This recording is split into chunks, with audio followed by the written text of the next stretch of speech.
Pronto. Então, boa tarde. A gente está começando aqui a mesa redonda número 26 da quarta reunião de Antropologia da Saúde. O nome da nossa mesa redonda é Parteiras... Só um momento.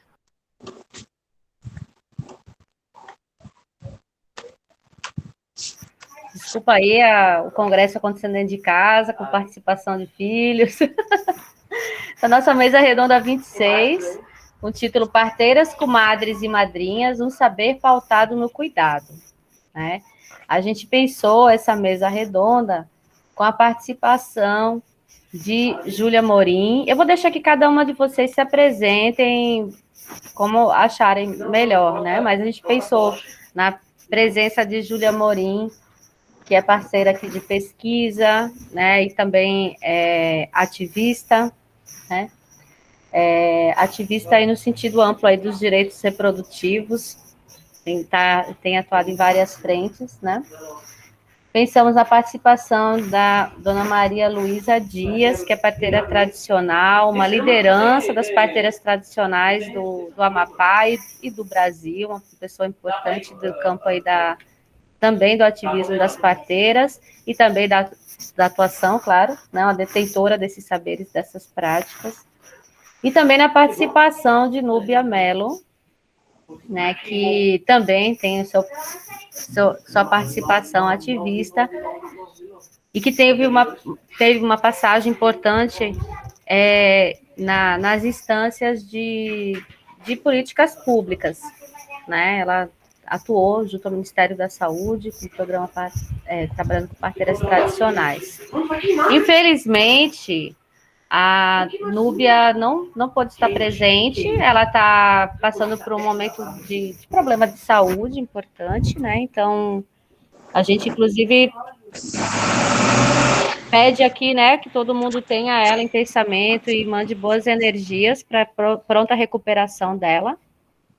E, sem mais demoras, eu passo a palavra. Não sei se vocês duas combinaram alguma coisa com relação à ordem de fala, Júlia. Se passa primeiro para a dona Luísa, acho que podemos começar com a Luísa, né? Ou então eu posso começar, já que eu pensei em falar da atuação das parteiras, no resumo do que a gente foi fazendo, e dona Luísa fica com mais tempo livre e complementa, isso, né? Pronto. E aí fala também da associação, que é bem importante, eu estava até reforçando isso com ela, que é bem importante ela falar da atuação dela como uma articuladora das parteiras, né, da rede, enfim. Aí eu pensei, se dona Luísa concordar, claro, né, de eu começar fazendo esse resumo desses anos todos de vida junto às parteiras e depois passar para ela. Pode ser, dona Luísa? Pode sim, com certeza. Então, pronto. Dona Luísa, eu vou fechar aqui meu microfone, se a senhora conseguir usar também esse recurso, tem um microfonezinho ali para fechar, senão a gente pede para a Joana, porque senão fica aparecendo nossos sons também, enquanto a Júlia está falando, tá? É para mim fechar o meu também? Enquanto a Júlia estiver falando, a gente fica com o microfone fechado, porque daí não interfere nossos ruídos aqui, né? Do ambiente. Eu já estou sabendo que está aparecendo ruídos da minha casa aí. Tá bom? Então tá bom. Palavra, Júlia, se apresente e traga aí suas colocações. Pronto. Então, começando agradecendo aqui, né, Luísa ter aceitado o convite de participar dessa mesa, que eu e a Elaine a gente pensou, né, para apresentar aqui na RAIS. Também pedir para que todo mundo pense positivamente em Núbia, mandando energias para a recuperação rápida dela. Eu sei que ela já está bem melhor, espero que logo, logo ela esteja em casa.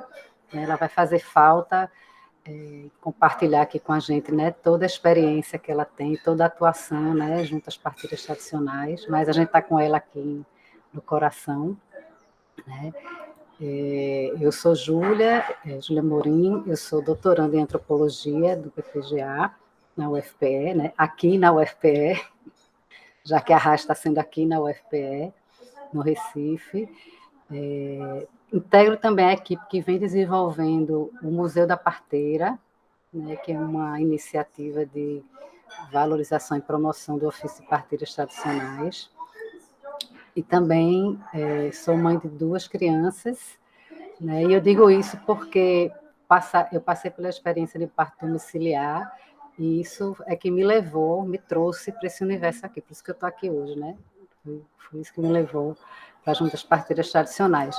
Eu tinha pensado coloquei o nome da minha fala assim, cuidando de mulheres e articulando saberes, a atuação das parteiras tradicionais, para falar um pouco dessa, enfim, dessas 10, assim, eu pensei em primeiro dizer, né, dessa relação que eu tenho com as parteiras, né, que eu vou falar a partir dessa relação que eu venho construindo com parteiras, mais de Pernambuco, né, mas agora também de vários estados do Brasil, há mais de 10 anos, né, eu conheci esse universo, como eu falei, quando eu estava grávida, em 2005, e aí eu fui adentrando nele a partir com mais força, digamos assim, a partir de 2008, por meio de uma pesquisa, e que nessa pesquisa a gente lançava um olhar para esses saberes e práticas das parteiras por meio de um prisma da cultura, né? Pensando que todos esses saberes transmitidos em gerações eram parte do patrimônio cultural do país. Eu vou pedir para vocês, se tiver muita interferência, vocês me dizem, porque tem algumas pessoas aqui em casa, já pedi silêncio, mas nem sempre funciona. Aí vocês me alertam para eu dar essa chamada.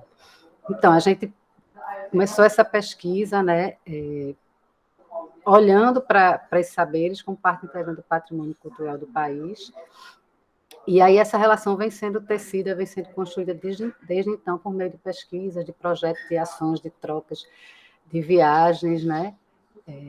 E aí também por meio desse Museu da Parteira, que congrega tudo isso e congrega também muito afeto.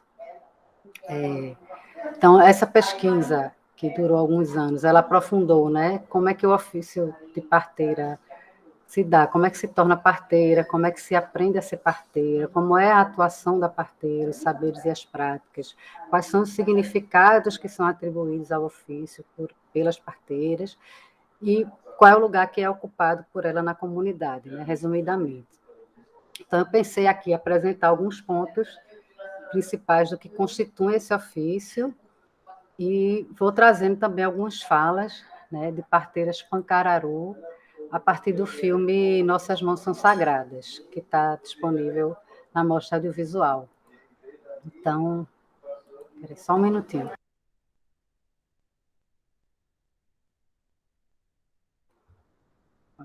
Voltei. Que eu me desconcentro com barulho.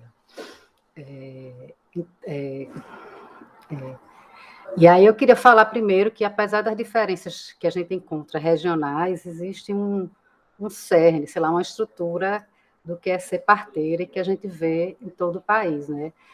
Junto com a Elaine Miller e outras pessoas, a gente está terminando agora uma pesquisa para elaborar um dossiê, enfim, uma instrução do processo de registro e reconhecimento dos saberes e práticas das parteiras tradicionais do Brasil, e aí a gente teve a oportunidade de viajar para alguns lugares, como Amapá, Maranhão, Goiás, e aí a gente vê que, apesar dessas diferenças, existe uma forma de atuação da parteira que se assemelha, né? A gente tem modificações nas ervas que são utilizadas, ou diferenças nas rezas, algumas técnicas que a gente encontra mais num lugar e não em outro, mas acho que o que une todas é essa atenção que é pautada no paradigma do cuidado, que é o nome dessa mesa, né? Então, o que é que move uma parteira? Como é que a pessoa se torna uma parteira? Darinha Pancararu diz assim: quando não vem já da família, do sangue, a gente pode se tornar aprendendo com outras mais velhas. Juliana Pancararu diz assim: eu acho que eu já trouxe o dom de natureza, viu? Porque ninguém não me ensinou, não. Então, se torna parteira pode ser por um dom que você descobre que tem, por um sonho, enfim, né? Pela necessidade, acontece de ter uma mulher, uma vizinha parindo, por exemplo, e você ser a mulher que está mais próxima e que vai lá ajudar, ou que fica junto com a mulher enquanto alguém vai chamar a parteira, e aí termina se iniciando no ofício, né? Ou assumindo o lugar de uma mulher mais velha, que pode ser a mãe, que é parteira, a tia, ou até a parteira da própria comunidade que passa, vamos dizer assim, o cajado, como está falando Dona Prazeres, para aquela mulher, né? Agora, eu acho importante dizer que o dom aparece muito, e depois a Dona Luísa pode conversar mais com a gente, na ideia de que se você não tem o dom, você não vai ser parteira, porque muitas mulheres chegam a pegar menino, né? Chegam a prestar assistência a um parto, mas elas não continuam no ofício, elas não se tornam parteiras. Então, a gente vê muito caso, mulher que já pegou 1, 2, 3, mas que não é parteira, né? Então, precisaria ter esse dom. Tem uma parteira de Caruaru, Dona Biró, que eu acho que Luísa talvez conheça, que ela diz que quando ela nasceu, a parteira que pegou ela disse, essa daí vai ser parteira, porque ela já veio com dom. E aí a mãe dela diz assim, não, deixe disso, eu não quero que minha filha seja parteira. E aí ela diz, olha, mesmo que minha mãe não quis, eu tinha esse dom, ela não tirou meu dom e eu sou parteira. Né? Então, esse aprendizado se dá na prática, na oralidade, né? Então, Darinha, que é uma aprendiz pancararu, ela disse, a gente geralmente acompanha a Doura, que é uma parteira pancararu. Ela vai passando, vai mostrando como é. Geralmente ela fica ali, só auxiliando, vendo como é que a gente faz. Então, ele é aprendido acompanhando outras parteiras, outras mulheres. Ele também é aprendido numa troca, né, num compartilhamento de experiências, né, entre parteiras e entre mulheres, escutando, né, outros casos, outros relatos e outras histórias. Né, Darinha fala assim, a gente se senta, conversa, troca ideias, cada parto é um diferente do outro, nenhum é igual. Então, cada um tem uma coisa para contribuir. Então, aprendem nos próprios partos que elas acompanham, né? Então, elas estão sempre num processo de aprendizagem, já que cada parto é um parto diferente. E nessas narrativas, né? Nessas trocas de relatos de experiências, além de estar nesses acompanhamentos. São mulheres que geralmente têm outras atividades, ser parteira é mais de uma atividade, então são mulheres que são vendedoras, são agricultoras, são agentes de saúde, enfim. Ser parteira é mais de uma de suas atividades, né? É um ofício que, como diz o título da mesa, né? E eu já falei um pouco antes, se pauta nessa lógica do cuidar e do cuidar de outra mulher, né? E que como ela, como a própria parteira, né, de outra mulher que passa pelo processo de gestação, parto e puerpério, como ela mesma já passou. Então, muitas vezes, a gente pergunta, mas por que você vai ajudar uma mulher? Né? E aí ela diz, como é que eu não vou ajudá-la? Se eu já passei por isso, eu sei como é, eu sou mulher, e outra mulher já me ajudou antes. Então, é um ofício de saberes que são compartilhados entre mulheres. Eu não sei, essa coisa do aprendizado também, que eu acho que eu pulei aqui um pouco, essa coisa do aprendizado na prática, muitas parteiras relatam que nos primeiros partos que elas acompanharam, a própria parturiente é que ia dizendo, oh, faça assim, faça assado, porque ela já tinha experiência, né? Ou ela própria lembrava como é que tinha sido, como é que a parteira tinha prestado assistência a ela e ela ia ajudando a outra mulher. Então, para ser parteiro, o que é que precisa, né? Então, precisa ter disponibilidade, né? Porque a parteira pode ser chamada a qualquer hora, qualquer dia, né? Qualquer dia, qualquer hora, como diz a música das parteiras de Jaboatão, e você não sabe quanto tempo vai ficar fora de casa, né? Então, é preciso ter essa disponibilidade. Então, Dora, que é parteira pancararu, ela fala assim, tem que ter saúde, tempo disponível para fazer aquele trabalho, coragem e força de vontade. Porque se a pessoa não tiver nada disso e querer ajudar o próximo, não faz nada. Eu não tenho hora, não tem sol quente, não tem chuva que empate de eu ir. E Neide, que é uma aprendiz parteira, diz assim, se for para ficar 1 dia, 2, 3, a parteira fica. Depois que ela faz o parto, ela continua com a mulher até ela ter certeza que está tudo bem. Né? Então, além dessa disponibilidade, aparece muito, né, que é preciso ter coragem e amor, né? A questão de gostar do que você está fazendo.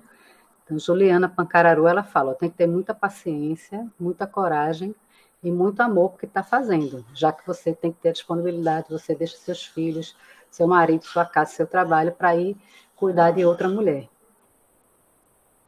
Também faz parte dessa ideia de parteira ser muito curiosa. Então, a gente escuta muito que as parteiras dizendo, eu era muito curiosa, eu me escondia para ver os partos, eu me escondia para ouvir as histórias das mulheres mais velhas, já que eu não podia, eu era interditada, né, por ser criança, ou ser adolescente, moça, ou não ser casada, que eu não podia saber sobre aquele assunto. Então, essa curiosidade leva a essa forma de aprendizado a partir das narrativas, a partir da escuta e da oralidade. É característica muito importante, assim, definidora também desse ofício de parteira tradicional, e quando a gente diz tradicional, é esse que é aprendido na oralidade, né, na prática, é essa relação que se tem com as mulheres, com a família e com a comunidade, né, que é uma relação também de confiança. Jacira, que é aprendiz de parteira Pancararu, ela fala assim, tem que ter confiança tanto sua, né, pessoalmente, da parteira, como da gestante e da família. Essa relação com a comunidade é uma relação em que há um compartilhamento de um universo sociocultural, né, e o vínculo que é estabelecido entre a parteira e a mulher, e que se estende à família também, é um vínculo de proximidade, né. Então, outra parteira aprendiz fala assim, Luzânia, as mulheres que têm um bebê, que a parteira pega, elas sempre chamam de comadre. Então, muitas parteiras são chamadas de comadre, elas chamam as mulheres, né, a quem elas prestam assistência de comadre, né. As parteiras são chamadas, né, essas relações estabelecidas, né, as parteiras são chamadas de mães de umbigo das crianças, e aí em vários lugares tem uma mudança, assim, algumas elas são chamadas de tia, vó, mas é bem mais comum, mães de umbigo ou de madrinhas, e muitas vezes são madrinhas mesmo, né? São chamadas para ser madrinhas nos batizados e tal. Então, são os laços que ficam estabelecidos, que perpassam o tempo, e que até a gente chama de uma relação de comadrio, né? Uma relação que se estabelece a partir disso e que se estabelece e que se mantém durante o tempo. Tu avisa até lá em relação ao tempo, assim, mas eu estou indo. A relação com o tempo, né? No tempo do processo de parto, o tempo do processo do nascimento, é outro quando a gente tem como base, que é o que a maioria da sociedade tem, que é aquele tempo de hospital, aquele tempo dessa biomedicina, né? Então, é um tempo que é o tempo do corpo daquela mulher, é um tempo daquele processo, não é um tempo do relógio. Né? As parteiras podem colaborar, a partir de suas técnicas e seus saberes, com esse processo, né? Mas, por exemplo, se sabe que essas dores vão aumentar, e quando as dores aumentam, o bebê nasce, né? Como diz Dona Prazeres, quando a mulher diz assim, eu não aguento mais, é porque o bebê está nascendo. Né? Então, se pode ajudar a dar um chá para esquentar, né? Para que essas dores aumentem, para esse bebê nascer. Mas muitas vezes elas dão um chá também para verificar se realmente é trabalho de parto, porque se der o chá e as dores não aumentar, não é trabalho de parto, pode ficar tranquila. Então, é porque não é a hora, né? Que é a hora quem diz é o corpo, é o bebê, enfim. O ofício de parteira também está muito relacionado à religiosidade e à fé, né? Tem uma série de rezas que são utilizadas em vários momentos, e há uma pluralidade também de crenças, né? Nós encontramos parteiras católicas, parteiras evangélicas, enfim. Mas há também um respeito à mulher, assim, não há uma imposição de sua própria prática, né? E aí, falo religiosidade, mas é mais fé mesmo, assim, né? Então, o que a gente vê é que muitas parteiras relatam que elas estão sempre pedindo a quem quer que seja, em quem elas acreditem, para que tudo ocorra bem, desde quando ela é chamada, quando sai de casa, até que nasça a placenta, né, que nasce depois do bebê, que é quando o parto finalmente acaba e que a mulher fique bem. Né? Então, Dora, que é parteira Pancararu, ela diz assim, quando a gente sai de casa, a gente já faz nossos pedidos, a gente já faz nossas orações. Então, esse processo de pedidos e orações, eles muitas vezes, né, na maioria das vezes, eles existem durante todo o processo, e em alguns casos específicos, por exemplo, a placenta não quer sair, tem uma reza específica para Santa Margarida, que tem toda uma forma de ser feita que vai colaborar para que a placenta saia, né? Também que a gente vê na prática que esse entendimento desse corpo dessa mulher é um entendimento de um corpo integral, né? Um corpo que é biológico, que é psicológico, que é social. Né? Não é um corpo compartimentar, né? Não é uma barriga que está ali que vai sair alguém pela vagina. Então, há um entendimento também que é um processo que natural, que pode ser ajudado, mas que também não é conduzido, né? Então, os relatos que chegam, que se incentiva a mulher, né? Que se diz, olha, assim, é isso mesmo que você vai sentir, faz parte, está tudo certo. Então, esse atendimento, essa assistência com carinho, com afeto, né? E com orientações também de como lidar com esse processo, né? E uma liberdade para a mulher, se orienta a caminhar, se orienta a se agachar, enfim, a depender da etapa do processo de trabalho de parto. Mas é bem presente esse carinho, né? Esse afeto que se tem com a mulher. Né? As parteiras também comentam muito desse limite da sua atuação, né? Dona Prazer diz assim, tudo tem limite e por isso nós temos tanto sucesso. Porque quando não é da alçada da parteira, quando não é para mim, como já disse uma parteira, Dona Maria do Maranhão, quando não é um parto para mim, eu encaminho para o hospital, porque eu sei que essa mulher vai precisar de uma assistência além do que eu posso dar. Né? Então, uma preocupação com o bem-estar da mulher. Né? Bem importante também falar dessa centralidade das mãos da parteira no seu ofício, né? Que são as mãos que dão massagens, são as mãos que alisam, que fazem carinho, né? São as mãos que percebem o processo de parto, que sentem, né? Que pegam na barriga, que pegam no bebê. Então, Dona Prazeres, ela diz assim, os olhos das parteiras estão nas mãos. Com essas mãos eu vejo tudo, com essas mãos eu descubro tudo. Né? Então, não é tão no visual. Né? As mãos, toda essa relação que se constrói vai além disso.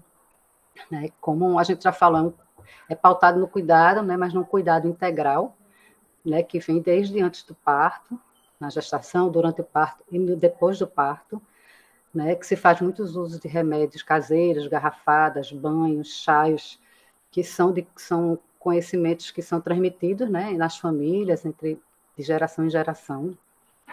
Há um cuidado também na alimentação durante toda essa etapa, né? Então, existe todo um repertório que se pode comer e o que não pode comer em cada fase, para se ter uma boa gestação, para se ter um bom parto, para se ter um bom resguardo, né?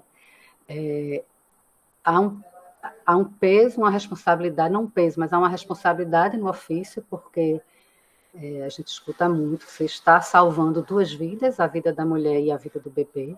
Então, a parteira tem essa responsabilidade de cuidar bem para que os 2 estejam bem no final do processo de parto, né? E, ao mesmo tempo, tem uma beleza desse momento. Né? Então, são muitos relatos de que é muito bonito esse momento, é a coisa mais bonita você ver uma criança chegar, e é uma honra você ser a primeira pessoa a tocar nessa pessoa que está chegando, né? Nesse bebê que está chegando do lado de cá, chegando no mundo. Né? Então, essa atuação da parteira, ela não é só... o nome parteira está relacionado a parto, mas ela não está só nesse momento, né? Às vezes ela se estabelece nesse momento e depois se estende. Então, elas também são puericultoras, elas cuidam das crianças, né? Mas cuidam também dos adultos, cuidam dos mais velhos, são referências não só em saúde, mas também são mediadoras de conflitos, né? Muitas dizem que são psicólogas, advogadas, juízas, e por isso também ocupam um lugar de respeito na comunidade onde atuam e vivem, né? Nas comunidades. Então, resumidamente, digamos assim, depois a gente pode conversar mais, que constitui esse ofício, né? Que a gente consegue, por essas caminhadas em vários estados do Brasil, entender que é o cerne do ser parteira, do ofício de parteira. E aí, para terminar, eu pensei assim, dizer algumas coisas que até estava discutindo no GT ontem e hoje, né?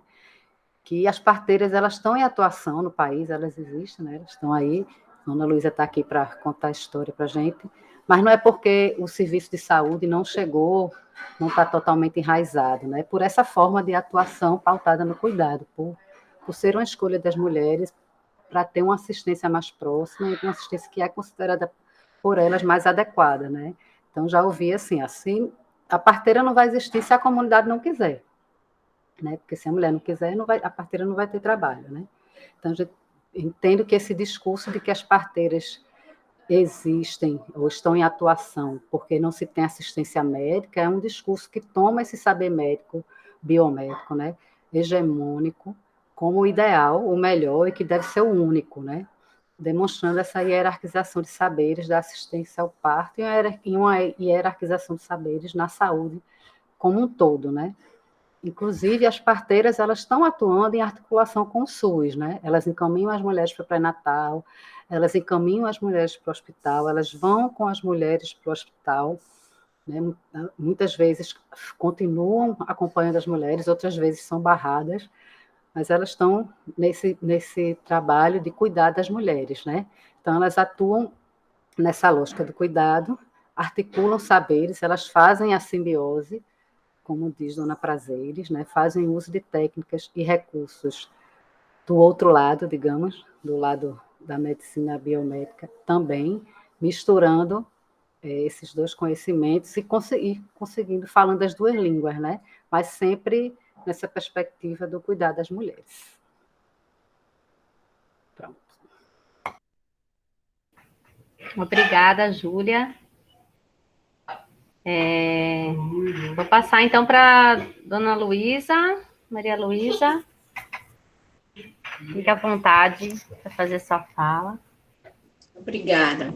Eu quero cumprimentar todos dessa mesa, em especial a Júlia, que foi quem me fez esse convite. Quero pedir muitas orações para a nossa amiga Nube, que também é uma parceirona desde muitos anos, que Deus ilumine e dê logo a recuperação dela. E assim, começando a falar de mim, eu tenho 65 anos, tenho 5 filhos, 2 homens e 3 mulheres, tenho 7 netos e um bisneto, graças a Deus. E durante a minha vida, foi nascida no interior, na roça, trabalhando de roça com a minha mãe, porque o meu pai eu perdi com 8 anos de idade, a partir dessa idade eu já vim tomar conta da casa, porque a minha mãe ficou grávida e não tinha um filho, nós éramos todas mulheres, nós éramos só 7 irmãs, mas todas mulheres. Então a mais velha era eu, e eu vim para dentro de casa com 13 anos já, porque eu estudava fora, eu estava estudando para outro município, e a partir do momento que meu pai faleceu, eu vim tomar conta da família da minha mãe. E desde a idade de 13 anos que eu batalho para sobreviver, criei todas as minhas irmãs, depois me casei, tive esses 5 filhos, não deu certo a vivência, porque o meu marido queria me trazer por baixo dos pés, era muita desavença e eu não aceitei. Aí chegou a separação. E com essa separação eu vim criei meus 5 filhos, graças a Deus, hoje todos já são donos de si. E da idade de 14 anos, com a minha mãe ainda era viva, foi quando eu fiz o meu primeiro parto. Eu tinha 14 anos, mas desde a idade de 8 anos, eu morava com a minha avó, eu estudava na época, e eu já acompanhava ela nos partos, que ela era parteira. E quando a minha avó ia fazer o parto, eu ia para acompanhar ela, para levar a sacolinha com os materiais, com os remédios que ela ia precisar na hora do parto. E com isso eu fui aprendendo. Só não aprendi fazer o parto, porque nessa época as crianças, eles não deixavam abrir. Eles não deixavam entrar dentro do quarto, debaixo do mosquiteiro, onde a mulher estava. A gente tinha que ficar do lado de fora. Mas depois, com o tempo, a minha avó foi me ensinando como era que era para fazer, como era que fazia o parto. E eu fui aprendendo com ela. Até que minha avó veio falecer e eu fiquei já com a minha mãe, que também já era parteira. Minha mãe já era parteira, e eu acompanhando a minha mãe. Acompanhei muitos anos, quando eu estava ainda solteira,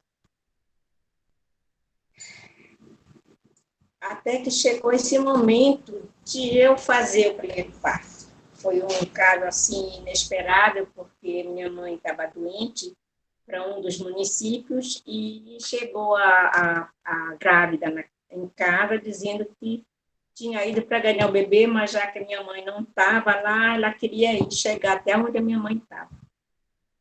E nessa ocasião nós saímos, se deslocamos de casa até o município onde a minha mãe estava. Só que antes de a gente chegar onde a minha mãe estava, as contrações da mulher aumentaram e a criança veio a nascer dentro de uma canoa muito pequena, não tinha espaço para nada, a não ser para aonde vinha atado a rede dela.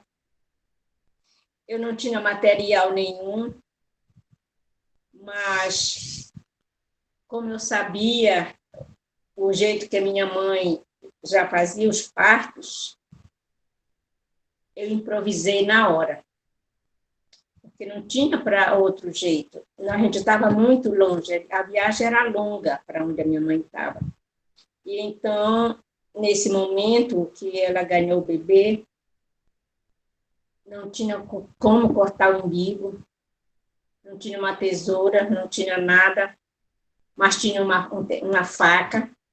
E essa faca eu peguei, o marido da grávida, eles vinham bebendo cachaça no barco, e eu peguei a cachaça, um pouco de cachaça que eles estavam bebendo, coloquei num pano e passei na faca, bem passada.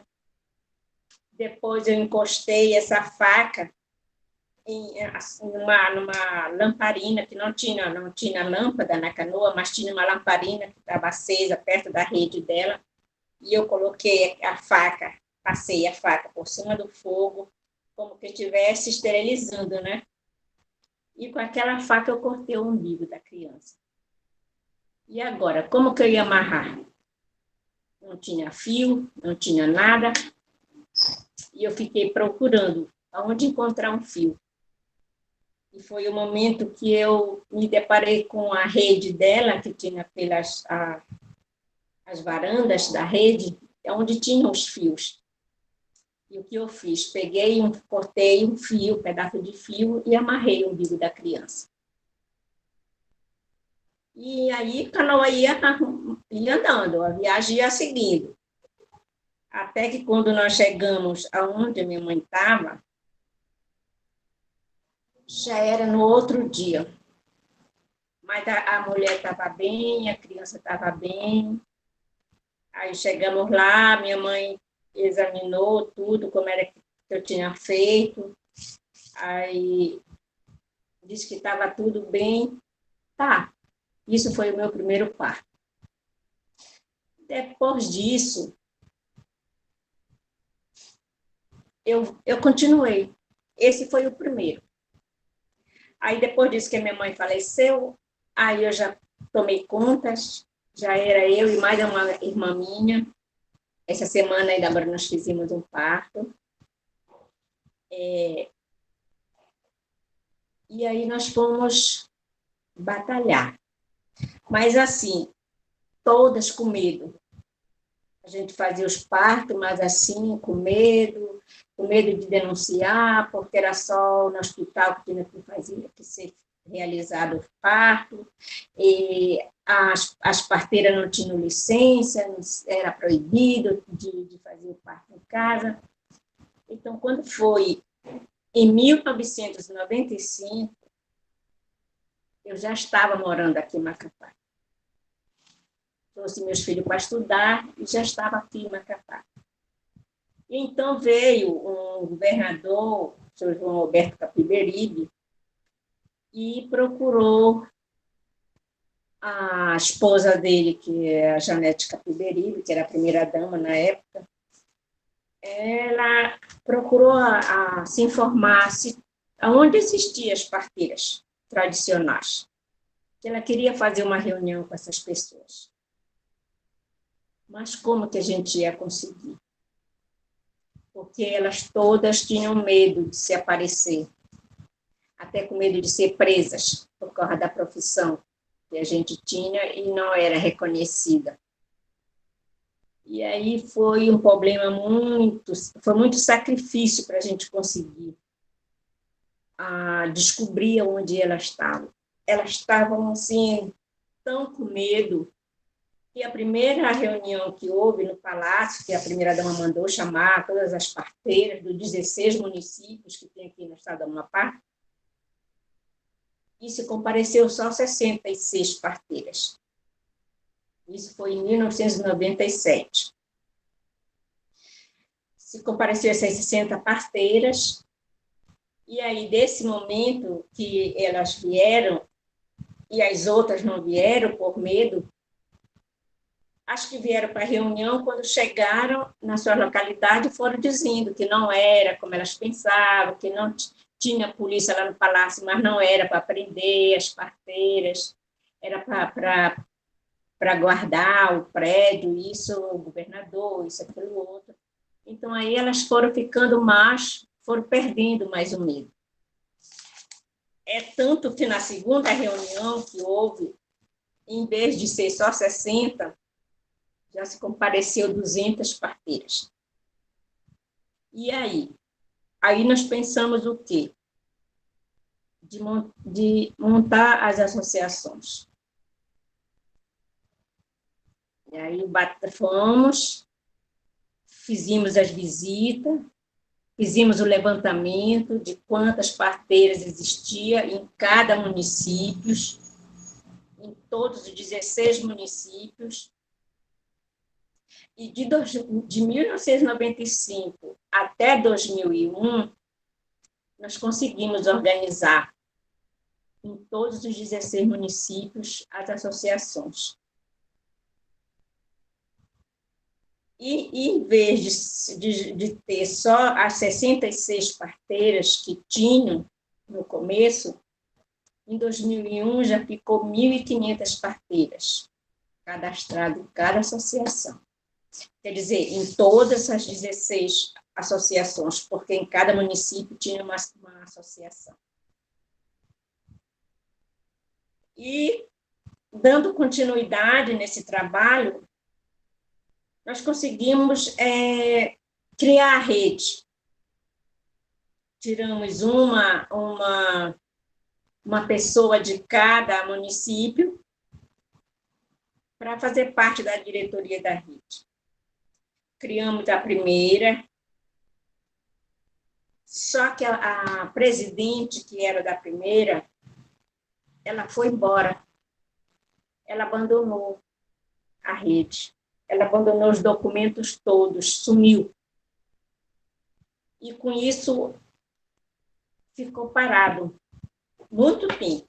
Uns 4 anos ficou parado, sem a gente saber para onde chegar, para onde correr, com quem procurar.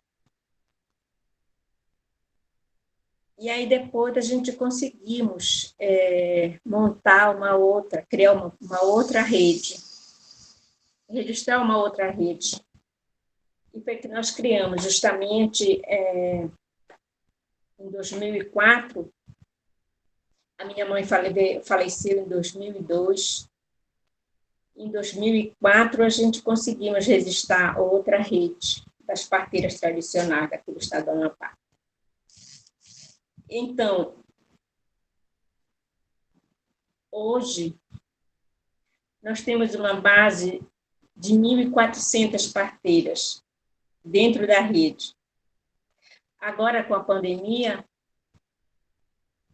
eu não tenho ainda a quantidade de quantas foram a óbito, quantas faleceram, mas eu só sei que mais de 50 parteiras nos 16 municípios, isso eu tenho certeza. Então, foi um período assim muito triste, porque nós tivemos muitas percas, nós tivemos tristeza por uma parte e tivemos também alegria por outro lado, porque com essa pandemia nós perdemos muitas parteiras, mas também muitas crianças nasceram, porque muitas mães não quiseram ir para os hospitais, com medo do vírus. Então, com isso, elas procuraram muito as parteiras tradicionais.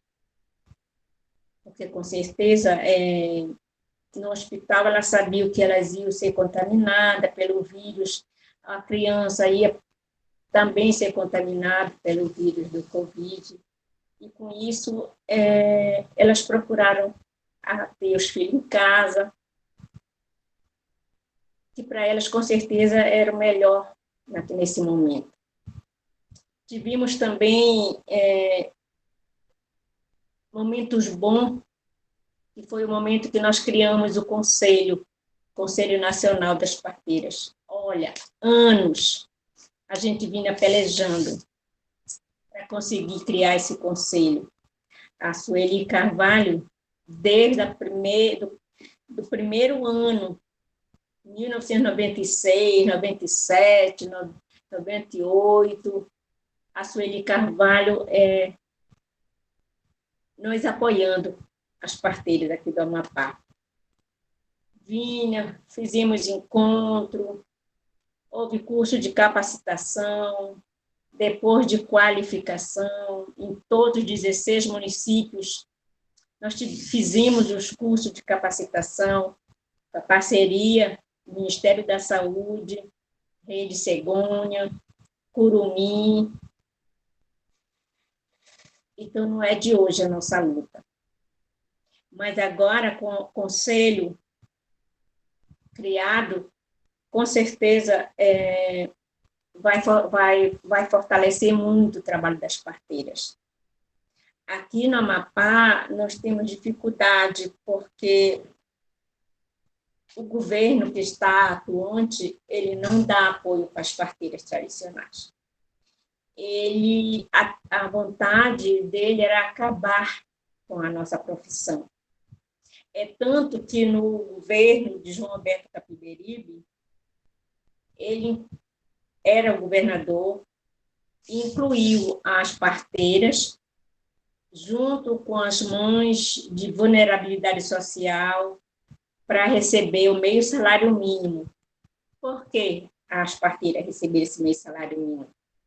Porque todo mundo sabe que as parteiras não recebem nada, a não ser que o pai da criança queira dar alguma coisa, uma fruta, uma criação, mas que nós não recebemos nada em troca. Nós não cobramos. E, com isso, o governador do estado, na época, João Alberto Capiberibe, ele incluiu as 1.500 parteiras, todas no programa Bolsa Família Cidadã, que na época era o nome, e elas recebiam esse meio salário mínimo. Quando ele saiu, que esse governador hoje, que ele já é eleito por 4 mandatos, ele acabou, ele tirou esse dinheiro. Esse dinheiro que as parteiras ganhavam para comprar seu sustento, porque muitas vezes elas são a chefa da casa, são elas que governam, elas têm os filhos, elas têm os netos, e às vezes quem comanda toda essa família é a parteira. E se ela não tem condições, aí sofre ela, sofre a família, sofre todo mundo. Então, para elas, isso foi uma perca muito grande quando elas souberam que o governo tinha trocado e que tirou esse benefício delas. E hoje, esse mesmo governo está no poder. Então, por esse motivo, a gente, aqui no Amapá, hoje, nós não temos, assim, uma ajuda do governo do estado. E que a gente precisa, porque nós precisamos fazer o novo levantamento, até porque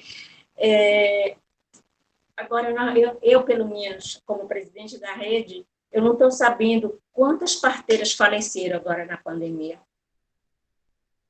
E eu tenho que fazer um levantamento para mim poder saber. A gente tem que fazer um levantamento para saber quantas parteiras novas estão ingressando na nossa profissão. E, no momento, eu não tenho essa quantia de quantas. Que na época era doulas, que a gente chamava. Hoje são sorogestas, mas eu não tenho não fez esse levantamento durante 4 anos. Mas se a gente tivesse um apoio do governo do estado, com certeza seria muito melhor. E para falar sobre, gente, se for para falar de parto, nós vamos anoitecer. Mas assim, tudo que a Júlia já falou é a nossa realidade.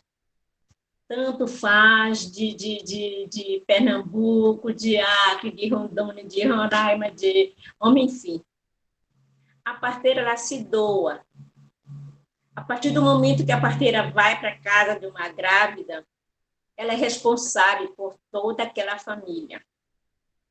Ela é responsável pela grávida, ela é responsável pelos filhos, ela é responsável pela casa, pelo marido, até o último dia que ela entrega a mulher, depois que ela ganha o seu bebê, ela fica 4 dias, 5 dias, 6 dias, dependendo como foi esse parto, se foi um parto normal, sem problema, se torna mais fácil.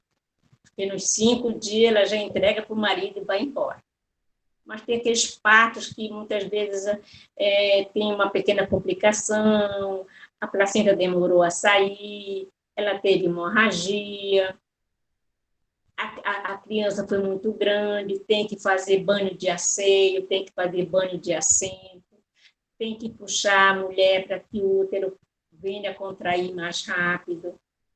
Então, esses partos, eles são mais prolongados a estadia da parteira ao lado dela, porque enquanto a parteira não vê que ela está bem, que a criança está bem, que ela já levou no hospital, no posto de saúde, já tomou a vacina, aí ela vai embora. Então, a parteira, a partir do momento que ela chega na casa da grávida, ela é tudo. Ela cuida da grávida e cuida da casa, até quando ela vai embora. E nós sabemos que aqui no Amapá, muitas pessoas hoje, elas estão procurando as parteiras. Muitas. E aí, muitas das parteiras, hoje, elas não têm mais o material. Por que eu digo isso? Porque foram feitos há 8 anos que trocou de governo, que não foi feito mais nenhuma capacitação, uma oficina de troca de saberes com elas, que nessa capacitação é que justamente a gente leva o material, o kit da parteira, para que faça a reposição daquele material, porque cada município ficou responsável para doar a gaze, o álcool ou iodo, se a parteira usa o iodo, um sabonete, uma escovinha, as coisas menores, mas tesoura, guarda-chuva, capa de chuva, balança, essas coisas mais caras, eu já digo, é tudo pelo Ministério da Saúde. E nós não tivemos mais essas capacitações. Está previsto esse final de ano, agora em dezembro, de novembro a dezembro, vai ter uma emenda de um deputado, que é o deputado Camilo Capiberibe, que é filho do governador que deu apoio para as parteiras aqui no Amapá. hoje o filho dele é deputado federal, então ele repassou uma emenda parlamentar para a Unifap, a universidade vai entrar em contato com a Secretaria de Saúde para fazer essa capacitação para as parteiras daqui do Amapá. Não vão ser contemplados os 16 municípios, mas o que nós vamos fazer? Vamos unir os mais próximos um dos outros, porque são 16, mas vai ser contemplado só 10. Então, vamos unir os que são mais próximos para que todas recebam essa capacitação. Eu tenho certeza que depois dessas capacitação, eu vou saber informar quantas parteiras ainda existem, quantas parteiras faleceram, quantas estão acudindo a essa profissão. Porque nesse momento de hoje, eu não sei como informar, porque eu não tenho condições de fazer esse levantamento. E é isso.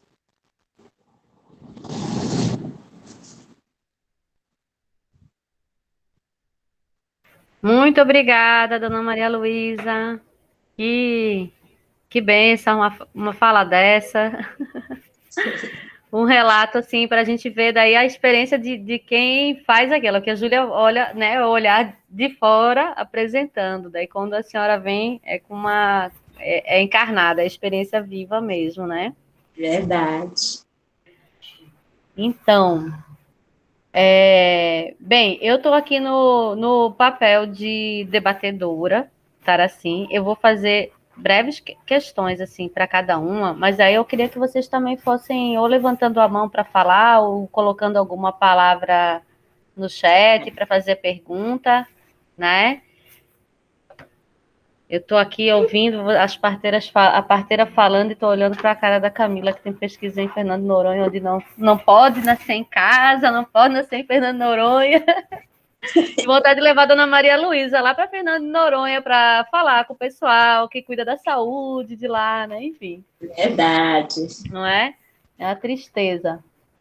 Bem, eu fiz algumas anotações aqui com relação ao que a Júlia estava falando, né? Assim, E eu vou acabar, inevitavelmente, perpassando um pouco do que a gente tem trabalhado nessa pesquisa Saberes e Práticas das Parteiras Tradicionais do Brasil, que é isso que eu estou colocando no chat aqui, o dossiê que a gente deve entregar para o IFAM no mês que vem. E, bem, eu não sei quando que ele fica oficialmente publicizado, assim, publicado, porque isso são coisas que são feitas só depois do registro. É um dossiê para pedir o registro de reconhecimento como patrimônio cultural do Brasil. Porém, se me pergunta do dossiê, eu já digo, o sistema do IFAM é público, a pessoa entra lá no site do IFAM, consegue descobrir o que a gente entregou, né? Então, inevitavelmente, a gente passa por isso. Uma questão que a gente teve que pensar é porque a pesquisa saiu, com o nome assim, de saída, era Saberes e Práticas das Parteiras Tradicionais. E como era para registrar, a gente tinha que pensar se a melhor categoria era, a gente vai registrar os saberes e as práticas, vai ser esse o nome do patrimônio cultural, né? Ou vai ser outra categoria, né? Podia ser enfim, o caminho que a gente foi construindo, a gente pensou assim, os saberes e as práticas das parteiras, elas podem ser compartilhadas com outros profissionais. Vamos pensar que talvez tenha obstetrizes, né, ou doulas, que fazem coisas parecidas com o que as parteiras fazem, algumas. O que tem de diferente é a ideia de ofício, né? E daí eu acho que a fala de Dona Luísa é exemplar, assim, para pensar isso. É uma vida inteira se dedicando àquilo. Sumiu? Estão me ouvindo agora? Estamos ouvindo. Então, acho que foi na tua internet, Luísa. O que diferencia a parteira de outras pessoas que trabalham também com parto, mesmo que trabalham nessa chave que a gente estava falando hoje de manhã, né, de desmedicalização, né, é essa ideia do ofício, assim, que é assim, se vê imbuída de um dom com o qual vai trabalhar a vida inteira. E daí a dona Prazeres aqui de Pernambuco, ela fala assim, parteira não se aposenta, porque é uma profissão que tem porta de entrada, mas não tem porta de saída. né? E eu até agora, assim, a gente vê parteira que diz que não atende mais parto porque tem uma condição de saúde que não permite, ou porque na sua região aconteceu alguma coisa que daí as mulheres não procuram mais o seu serviço, né? Mas diz assim, não, me aposentei, não quero mais saber, eu até agora não conheci, né? Então, eu acho que é nesse sentido que a gente tem articulado essa ideia de ofício, que eu acho que perpassa as diferentes regiões aí que a gente viu, né? E daí eu queria lembrar sobre isso também do trabalho da Raíza Nascimento, que conhece Dona Luísa, fez pesquisa já 2 vezes aí com Dona Luísa, pelo menos, porque ela fez a pesquisa dela, ou 3, que acho que foi da graduação, do mestrado e depois a nossa pesquisa, 3 vezes que ela já esteve por aí, né? É uma pesquisadora do Amapá, que ela foi, eu acho muito legal a pesquisa dela do mestrado, que ela disse, toda parteira diz que aprendeu, que tem um dom, mas como é que faz para transformar esse dom num ofício mesmo? Tipo, tem uma distância, tipo assim, eu nasci com dom, mas aí atendeu o primeiro parto e continuar atendendo, né? Aí ela foi atrás de conversar com as parteiras e daí ela vai ver essa questão de ser uma ajudante, né? Ajudava ela, não atendia às vezes no parto, mas já a mãe dizia, pega lá tal erva para fazer remédio, então ela já ia aprendendo a erva que servia para cada coisa. E daí ela usa um autor aí da antropologia, que é o Tim Ingold, né, para falar dessa observação prestigiosa, assim, a parteira, uma hora, a menina, antes de ser parteira, né, uma hora ela espia, ela brecha alguma coisa, que ela não vê totalmente a cena, mas ela vê alguma coisa, né, e não escuta o que elas estão falando. Outra hora ela escuta coisas e ela não enxerga. E na cabeça da parteira, que eu também tenho essa outra ideia, que eu acho que parteiras são todas muito inteligentes, muito sábias, muito espertas, né? Porque na cabeça da parteira ela já junta o quebra-cabeças e já sei como é que é. Então, na hora de atender o primeiro parto, às vezes já tem já tem noção, né? Já está aprendendo, o dom já está se concretizando em uma profissão, um ofício, né? E daí a Júlia também falou da coisa da confiança, acho que isso também aparece na fala de Luísa, né? E eu fiquei me perguntando se a diminuição da sua atuação das parteiras em algumas regiões, ela não acontece justamente porque a gente viu na pesquisa, assim, tem alguns lugares que disseram para as parteiras que elas estavam proibidas de atender. Agora é uma proibição que eu digo que é que nem dizia meu pai: escrevo e não assino, se assino não. Não. Falo, mas não escrevo, se escrevo, não assino, né? Quer dizer, alguém falou que alguém falou, ninguém é responsável pela proibição, porque na verdade proibir é proibido, não pode proibir a parteira de atuar, né? Mas vai passando, a parteira fica com medo, né? E daí eu fiquei pensando nisso, assim, como é que faz para acabar com o ofício de parteira? Acaba com a confiança, né? Então, uma pessoa que no pré-natal do SUS diz para as mulheres: tu tem certeza que tu vai fazer o teu parto com fulana de tal, né? Com a tal da fulana, que Edileuza fala aqui em Recife, né? Com a tal da Edileuza, né? Aí a pessoa desconfia, né? E é assim que se quebra a relação. Então, o elo com a comunidade, ele é pautado. E eu gostei muito que a Júlia falou, acho que a gente não tinha conversado assim, Júlia. Religiosidade, é mais do que religiosidade, é uma ideia de fé. E fé me lembra também essa relação de confiança, né? A confiança com algo de outro plano, assim, né? Como isso é essencial, né? Do ofício da parteira. As pessoas aqui estavam conversando no chat sobre a história do primeiro parto da Dona Luísa, que é uma história muito bonita. A gente sempre vê histórias muito bonitas sobre o primeiro parto das parteiras. No dossiê está aparecendo algumas delas, eu acho que super valia a pena, assim, um filme, um livro só sobre isso, né, das parteiras contando como se tornaram parteiras, assim, esse primeiro evento é muito bonito. E eu não sei, eu estou notando tanta coisa sobre parteira aqui nesses últimos 2 dias. E daí uma coisa mais específica que me lembra muito essa atuação no Amapá, né? Eu não conheço o Amapá, tenho pena, não pude ir para o campo junto, né? Eu acho que pelo que eu leio, assim, é muito diferente do que eu conheço. Eu venho do Sul, moro no Nordeste há bastante tempo, e o Norte é outro universo, né? Que eu só tive a oportunidade de conhecer ainda Manaus, né? Então, essa coisa dos caminhos que são por barco, né? Tal lugar é tantas horas com tal barco, se for a distância não é em quilômetros, né? Assim, é outra concepção, enfim, né? Eu não conheço muito a realidade, assim, ao vivo, né, das parteiras do Amapá. Mas, assim, pelo que eu leio dessa realidade, né, eu sempre lembro, sempre parece nessa família que deu um apoio para as parteiras, né, dos Capiberibe, né? Inclusive, essa nossa pesquisa está sendo financiada com emenda parlamentar da Janete Capiberibe também, né? E essa história, esse momento triste, né? Porque recebi uma bolsa e daqui a pouco deixa de receber a bolsa, né? E eu fico pensando como é importante que a gente, que também está fazendo ativismo junto com as parteiras, né? A gente consiga ir para além da política de governo.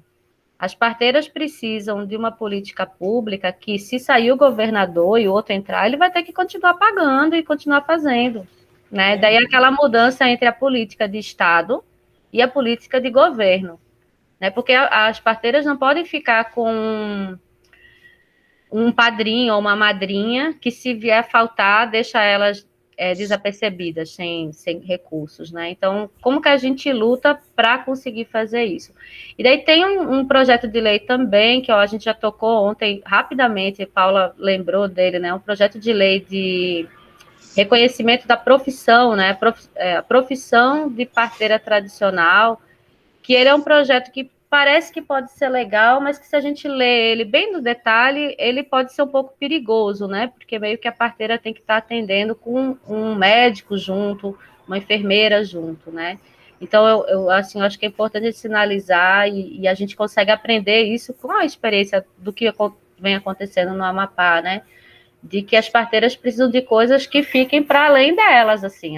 Essas parteiras vão sair, vão vir outras, e tem que ter uma política de Estado séria, que reconheça o valor desse ofício, né, que passa de geração para geração, né.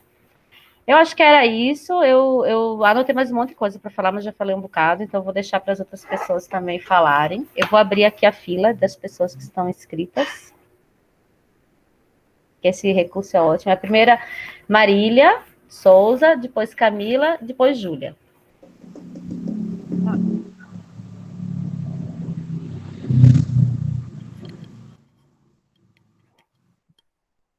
Oi, boa tarde. Boa tarde, Fico até com vergonha de toda vez levantar a mão primeiro, né, Lani? Ai, a curiosidade é grande. Eu cumprimento todas que estão participando da mesa.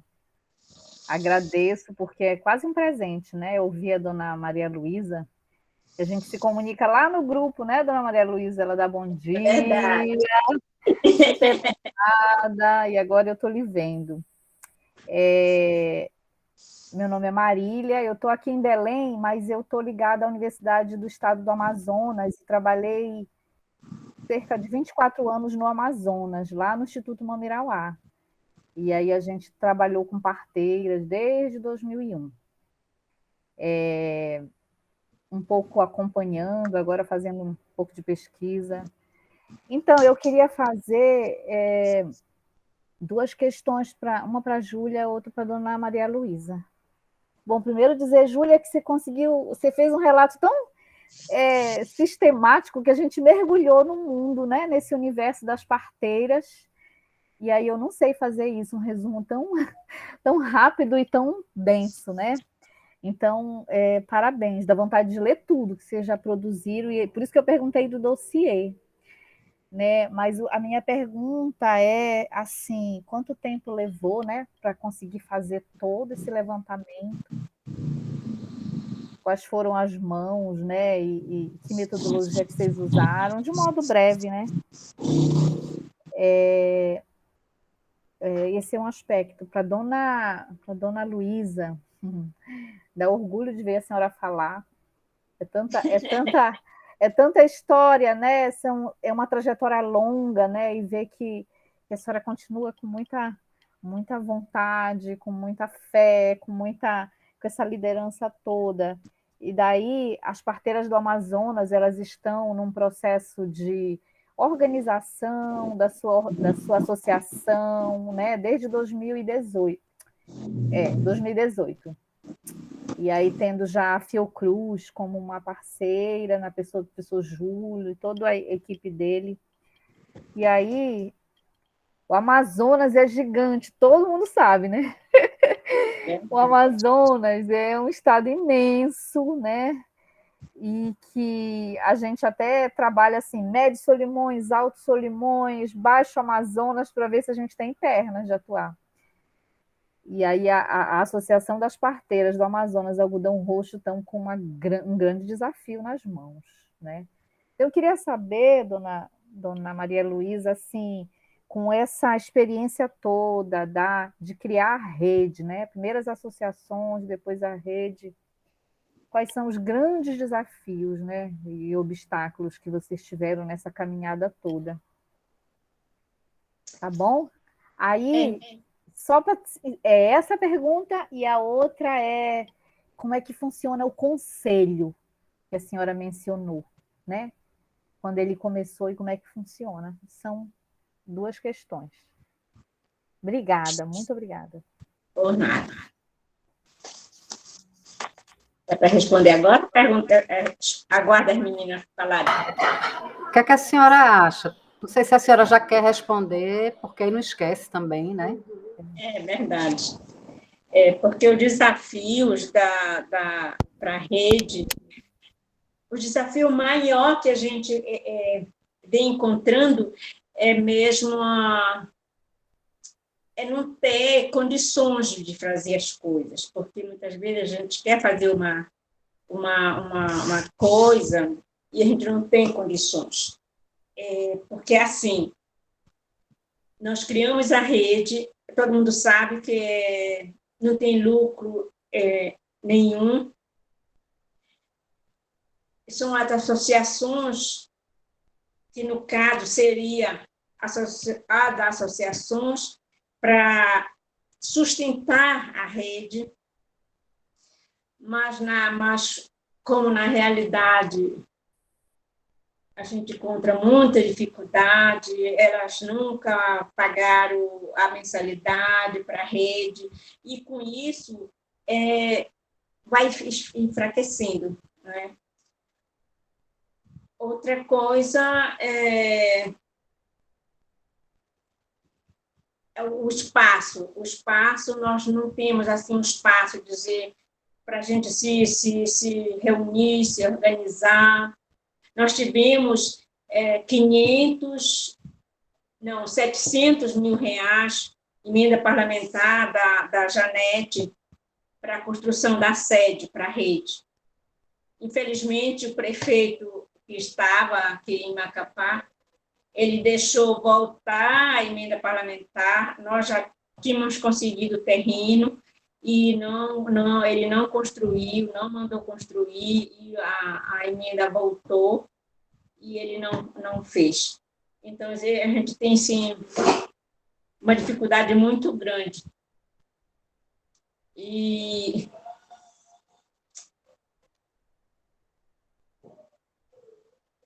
sobre o conselho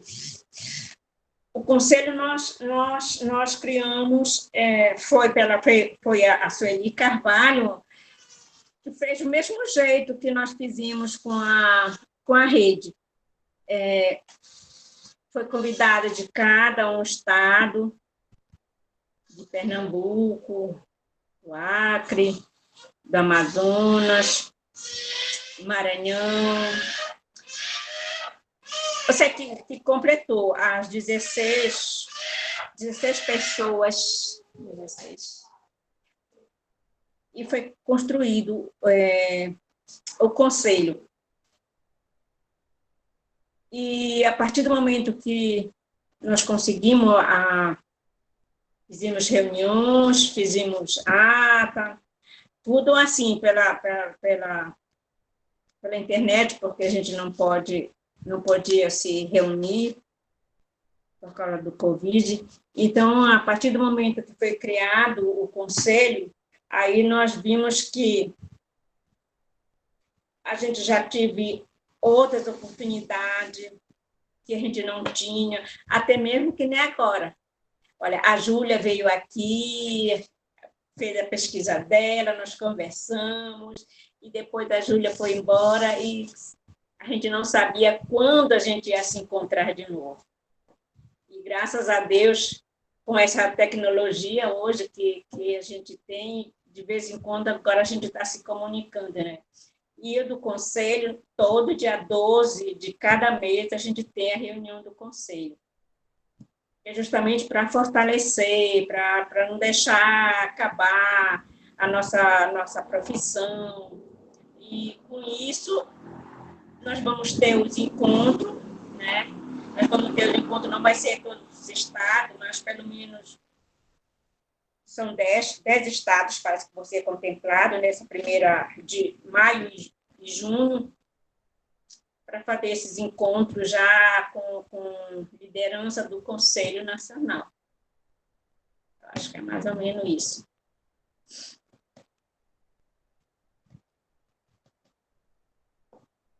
Pronto. Então, Camila agora, né? Gente, boa tarde a todas. Queria agradecer muito, essa mesa está sendo um presente, né, assim, para finalizar muito bem essa RAIS. Eu fiquei muito atravessada, né, com todas as experiências que Dona Maria Luísa traz, quando ela fala do primeiro parto, né, em que ela partejou, é assim que fala? Eu não sou muito... É assim mesmo. Eu ainda estou entrando nesse universo, sabe, Dona Maria Luísa? Então, eu ainda estou tentando ainda entender. Me fez lembrar muito, foi numa travessia, né? Numa travessia de barco, né? E isso me fez pensar muito sobre a pesquisa que eu estou fazendo atualmente com mulheres que elas precisam fazer a travessia, mas elas vêm sozinhas para cá, né? Vem de avião, porque não pode vir de outra forma, e vem passar e passa 3 meses aqui no continente, que elas são de uma ilha, né, a Fernando Noronha. E isso me fez pensar muito sobre o que eu tenho refletido, né, a gente está com uma das gestantes, acabou de chegar no continente, chegou a semana passada, e aí eu chamei uma amiga minha, doula, falei assim, amiga, por favor, você não quer doular essa mulher, pelo menos para ela ter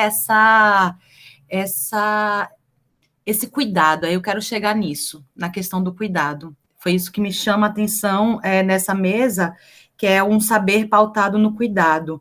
Eu já tinha escutado a Elaine falar sobre a diferença, né, da doula e da parteira, né, sobre essa coisa do ofício e tudo mais. Mas o que eu escuto também dessa doula é que ela está ali para a mulher, né? Para o cuidado com a mulher. E eu estou, assim, lidando com a realidade de que o cuidado estatal, né? Pelo menos o cuidado do Estado, né? É um cuidado que oprime, que é violento, né? É um cuidado que tira essa mulher da sua terra, do seu território, e traz ela para uma outra realidade completamente diferente, nem tanto, mas apartada da sua família, muitas vezes elas ficam sós, ficam num quarto de hotel, e aí eu queria escutar de Dona Maria Luísa, né, na realidade do Amapá, onde precisa ser feito travessias, né, muitas travessias, como é essa realidade dessas mulheres que elas precisam atravessar, né, muitos quilômetros para poder parir em outros lugares? A parteira acompanha? Como é esse processo? Eu fiquei muito curiosa com relação a isso. E também, Elaine, Júlia, Maria Luísa, essa é uma pergunta mais geral, assim, essa relação das parteiras, porque atualmente o SUS reconhece, né, isso, não tá nesse processo do reconhecimento do ofício da parteira e tudo mais. como é a relação com programas de governo, tipo Rede Cegonha e tudo mais? Porque eu conheci a realidade de Fernando de Noronha através de um programa de governo, programa Mãe Coruja. E aí eu vi o programa, assim, eu era do programa, inclusive, né? Eu estava prestando um serviço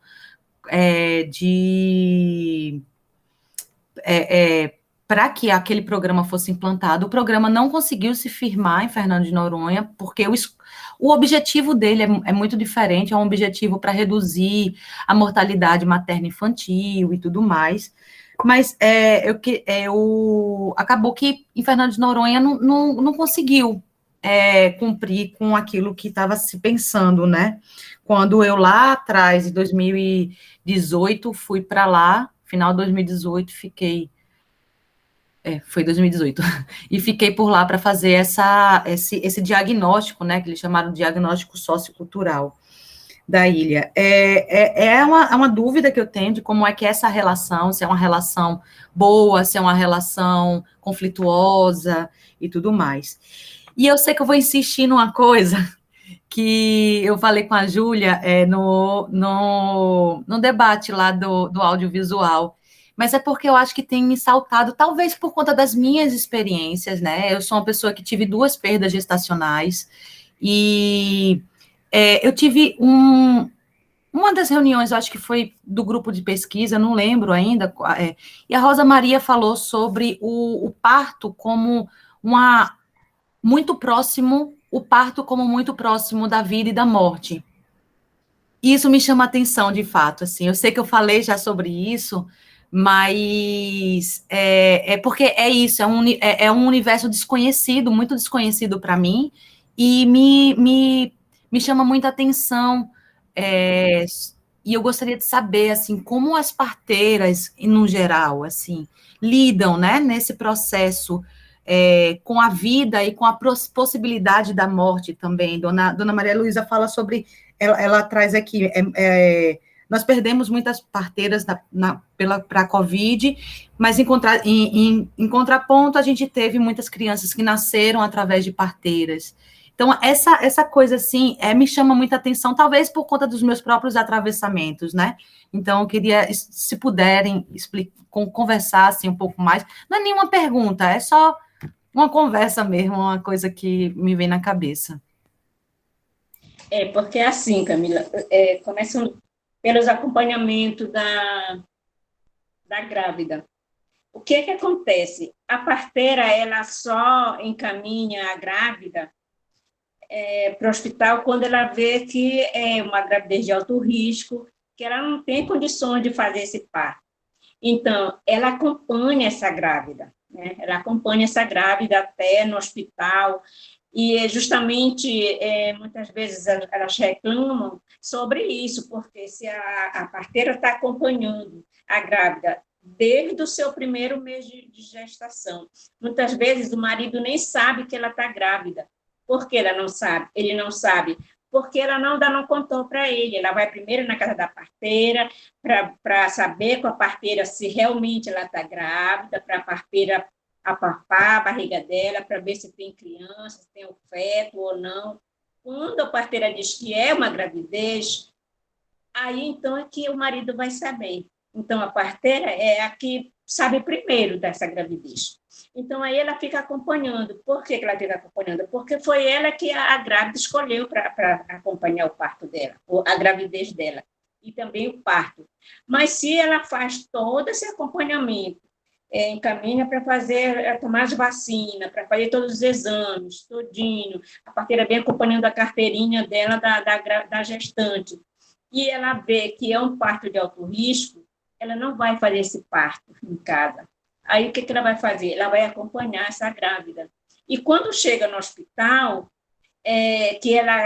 a vontade dela era ficar no lado da grávida, aí ela é barrada, porque não deixa a parteira entrar junto com a grávida. O que acontece? Ela tem um impacto, porque ela ficou a gravidez todinha sendo acompanhada pelaquela parteira. E quando é na hora que ela mais precisa de um aconchego, de estar puxando, de estar dando um banho, de estar fazendo um chá, de estar dando um caribé, ela não tem essa pessoa no lado dela. aí ela tem um impacto, né? Mas quer acompanhar, ela acompanha. Agora, eu vou te dizer uma coisa, eu vou contar só um caso aqui que aconteceu comigo também. A gente estava em uma dessas capacitações nos municípios, então chegou um casal com uma mulher grávida, que já faziam 8 horas que tinha nascido o bracinho da criança e o resto não nasceu. E aí, eles vieram de barquinho, atravessando o rio, 12 horas de viagem, de lá da onde a mulher morava, para chegar até onde a gente estava, e a criança só com o bracinho de fora. Quando esse pai com essa mãe, a mãe, ela não dava mais conta de nada. Ela pedia para a gente acudir, malmente a gente escutava a voz dela, porque ela já estava entregue. Só dizia que ela ia morrer, que ela ia morrer. E aí, o que nós fizemos? Tiramos a grávida da canoa, levamos lá para casa, onde a gente estava, e escutamos o bebê estava vivo. Só que o bracinho, de tantas horas que já estava para fora, já estava negro, estava necrosado. E aí, o que nós fizemos? Colocamos a perna dela aqui no ombro do marido, ele de costa com ela aqui, e a gente colocamos a perna dela aqui, e aí nós fomos para fazer a manobra, para que o bracinho voltasse, né, e viesse a cabeça. Tá. Isso era 3 horas da madrugada, nós fizemos todo esse trabalho. Quando foi 5 horas da manhã, a gente conseguiu que o bracinho voltasse para dentro do útero e colocamos a cabeça no nascedor, para a criança nascer. Tá. Quando a criança nasceu, a mãe estava já quase morta, porque como era tão distante, não tinha médico, não tinha enfermeiro, não tinha ninguém. Não queria dar uma dizer, pelo amor de Deus. Era só mesmo o marido e a parteira que se encontravam lá. E, então, não tinha outro meio. Ou a gente fazia todo o esforço para aquela criança nascer, ou ia morrer a mãe e a criança. E com as nossas ajudas, a graça de Deus, de Nossa Mãe Maria Santíssima, nós conseguimos a vida de todos dois. A criança nasceu, a mãe estava muito fraca, nós compramos uma galinha, nós fizemos um caldo, nós demos para esta mulher, eu fui cuidar da criança, a criança estava assim, o bracinho dele continuava cianótico, muito roxo, e aí a gente fazendo massagem, e com o nosso aspirador, que eu tenho aqui na minha bolsa, de reanimação, até que voltou a cor do braço do neném, porque ele estava preso já há muito tempo, aí até que ele conseguiu voltar. Então, é esse o problema. A parteira, ela está em todo lugar, ela está em todo canto.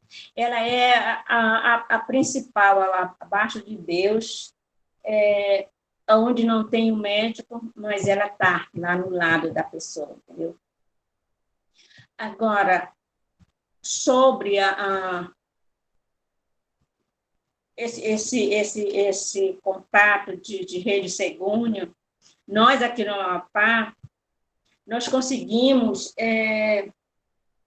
através do Ministério da Saúde, deixa eu pegar aqui a minha bolsa para te ver.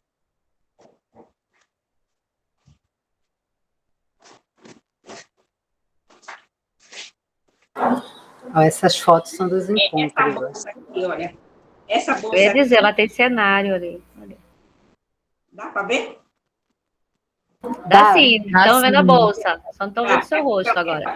Que tem o símbolo aqui da Rede Segune, Ministério Público, Ministério da Saúde e o SUS. Então, nessa bolsa, é que na capacitação das parteiras, essa daqui vem cheia, porque ela é muito grande, ela fica muito pesada para mim carregar, por isso que eu diminuí mais.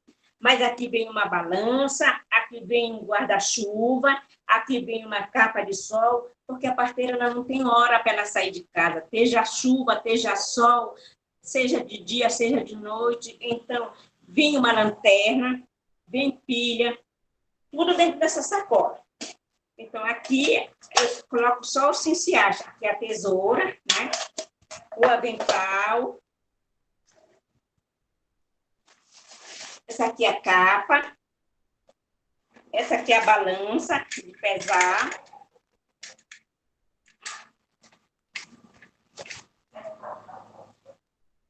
Essa aqui é a redinha de pesar. Aí tem o fio. Esse aqui, que é a parte principal do parto, é que é a parte de reanimação. É que, de acordo com o tamanho da boca da criança, a gente tem as peças. Tem até aqueles bebezinhos que nascem muito pequeninos, que não, às vezes não cabe nem o peito da mãe. Então, de acordo com a boca da criança, a gente coloca essa peça, que é justamente para fazer a reanimação, quando ele nasce sem puxar a respiração. Então, foi com essa peça aqui que eu reanimei a criancinha de lá que veio lá no bailique. Aí tem as luvas. Tem mais a bombinha, que é de aspirar a secreção do nariz. Tem mais um plástico que a gente coloca embaixo da grávida. Tem mais esses coelhos, que muitas vezes a mãe não tem nem um paninho para embrulhar a criança, então a gente já anda com um paninho, nem que seja para embrulhar na hora do que nasce, depois a gente dá um jeito. Tem o pinar, tudo com o emblema da Rede Segune.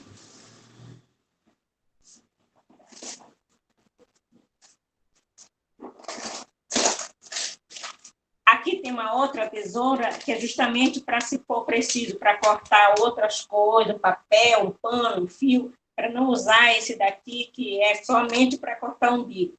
Essa daqui está esterilizada. Então, quando eu termino de fazer o parto, a gente pega o material ou leva no posto de saúde, onde tem uma autoclave para esterilizar, ou a gente esteriliza na panela de pressão.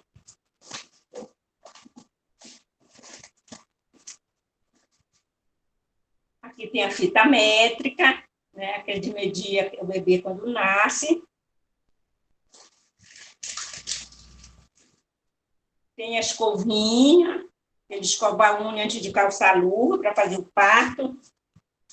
E tem o golzinho que é de colocar na cabeça. Esse daqui, deixa eu colocar aqui na cabeça.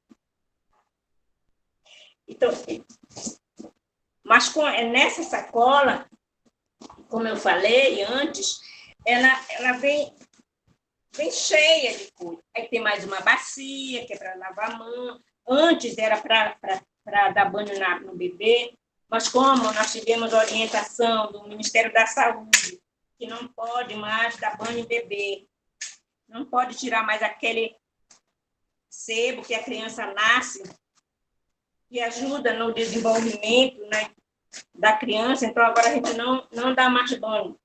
Vinha bacia justamente para dar banho.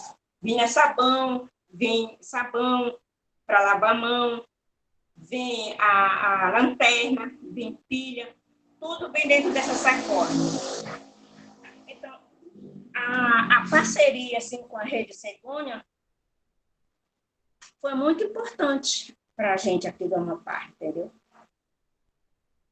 Justamente todo esse material Ainda bem mais o livro da parteira.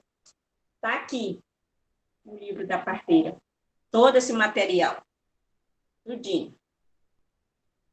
E esse livro aqui é justamente quando a gente está em perigo, que a gente não tem alguma dúvida, aí a gente vai e recorre ao nosso livro das parteiras. E quando a gente faz o parto, como eu até falei, mandei uma cópia para Raquel,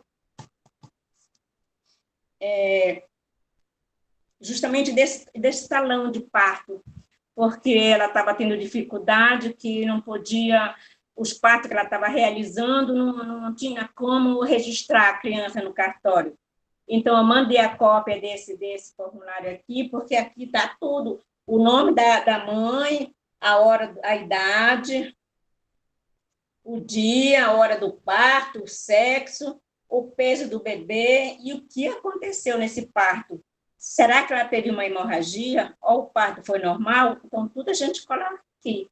Se houve morte ou da criança ou da mãe, aí a gente coloca aqui também. Aqui embaixo, a gente assina o nome da parteira, o endereço da parteira e o município onde foi realizado o parto. E com esse boletim, esse talão de parto realizado em casa, é que a gente vai aonde tem enfermeira, e troca, a enfermeira fica com uma cópia e dá a nascidos vivos, que são aquelas 3 folhas, né, que é amarela, uma azul e uma branca, que justamente ela repassa todos esses dados que a parteira falou aqui para ela e libera a ficha do nascidos vivos.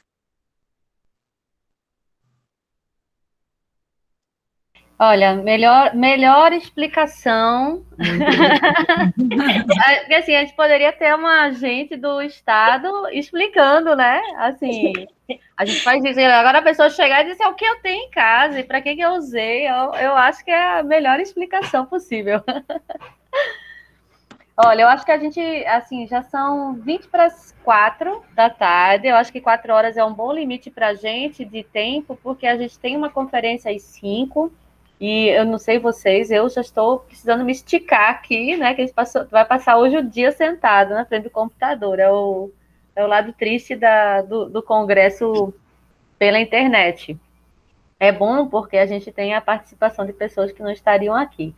E a dona Luísa lembrou isso antes e, assim, fizemos vários debates com a participação de parteiras de diferentes lugares nessa época de pandemia. Acho que foi um aprendizado para a gente usar a tecnologia a nosso favor, né? Como disse a das Dores, lá de Tefedes. Vamos fazer pela internet, que agora a gente já pode usar essa tecnologia a nosso favor, né? Ela bem antenada, ela só precisa saber com antecedência para ir lá para o Mamiraoi acessar a internet, né? Mas ela já está toda inteirada, assim, né?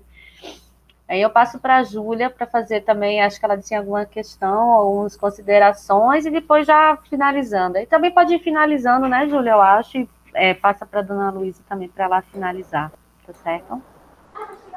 Isso, eu vou responder rapidamente as 2 questões e algumas coisas que eu tinha anotado para comentar. E aí, dona Luísa, acho que depois responde e tu finaliza, Laine. Acho que é isso, né? Marília tinha perguntado sobre a pesquisa, né? Essa pesquisa que eu estou achando que é os Saberes e Práticas das Parteiras do Brasil, né? Foi essa que a gente está fazendo para o IFAM, né? A universidade foi é um termo de execução descentralizada, né? Os recursos vêm do IFAM, mas a universidade que executa... Espera aí, só um minuto. E, enfim, como a Elaine já falou, é fruto de uma emenda parlamentar da deputada Janete Quepiberibe, que passou para o IFAM, né? E aí eu já vou destacar um ponto que eu tinha anotado, dessa coisa da vontade política, né? Que ela já falou um pouco de precisar de ter uma política de Estado, não de governo, e quando se tem vontade política, muita coisa acontece, né? Dona Luísa falou da emenda parlamentar, que foi para a construção das casas das parteiras. e que a prefeitura não executou, que é uma pena, porque eu acho que essa ideia da Casa das Parteiras, Luísa, é um pouco que a gente traz no dossiê, que é um pouco que a gente escuta das parteiras, que elas querem uma casa que, ao mesmo tempo, é um lugar para elas se encontrarem, é um lugar para elas atenderem, é um lugar para ser um museu, é um lugar, enfim. Né? Então, essa coisa dessa vontade política e de que como impacta muito quando muda a gestão e não continua. Né? Então, voltando para a pesquisa, a gente fez pesquisa de campo no Amapá, Goiás, Maranhão, né? E a gente já tinha feito em Pernambuco, então a gente um pouco que atualiza nas conversas que a gente mantém. A gente iria ainda fazer uma mobilização, umas conversas em São Paulo e em Minas, mas chegou a pandemia, então a gente não pôde ir, então foi suspenso. Né? A gente fez a pesquisa de campo com entrevistas, há uma documentação fotográfica e há um filme, né? Dona Luísa, inclusive, é atriz do filme. Isso tudo vai ser entregue agora em outubro para o IFAM como parte desse processo administrativo para o reconhecimento do ofício de parteira como patrimônio. E aí a gente se inspirou na metodologia do IFAM, que a gente já tinha aplicado em Pernambuco, mas não usou a metodologia em si, porque a metodologia exige um preenchimento de fichas, umas coisas mais amarradas, e como a gente já tinha experiência, a gente meio que pegou o que é que precisa ser respondido e transformou num roteiro de entrevista, e eu acho que a minha experiência, a experiência de Raíssa, que já tinha trabalhado com parteiras, a Helena, que é outra pesquisadora, que também é parteira, então está dentro desse universo, então conseguiu levar essas conversas e atender ao que era preciso para esse contrato, né, que a universidade tem com o IFAM, para que esse ofício seja reconhecido como patrimônio. Então, a gente está nas finalizações e vai ser tudo encaminhado para o IFAM. Sobre a Rede Cegonha, eu acho que Dona Luísa falou um pouco, e eu acho que as parteiras, elas, dentro da política do escopo, elas aparecem, né? E acho que justamente, eu acho que eles meio que puxam um pouco o Programa Nacional, o Programa Trabalhando com Parteiras Tradicionais, que atua nessa coisa desses cursos, desses encontros, nesse fornecimento de material, né? Dona Luísa falou da dificuldade de acesso de reposição de material, né? E dentro do programa isso é a responsabilidade dos municípios, que é quem está na ponta, né? Então, a gente tem uma dificuldade grande, mas, assim, eu não aprofundei dentro do Rede Cegonha, mas o que a gente consegue ver é que, durante um período, houve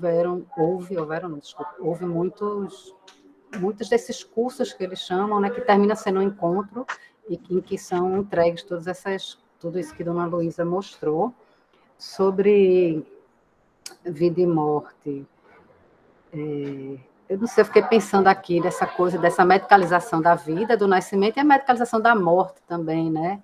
Então, quando você pensa nisso, desse cuidado, e aí eu lembrei de uma vez que eu estava aqui na universidade, não sei qual era o evento, que a pessoa falou que estava estudando um ofício que chamava de parteiras da morte, mas eram pessoas que cuidavam das pessoas que estavam morrendo, né, em casa, assim, estavam indo, porque as crianças, os bebês estão chegando para esse lado, né, e as pessoas que estão morrendo estão indo para esse outro lado, que a gente não sabe como é.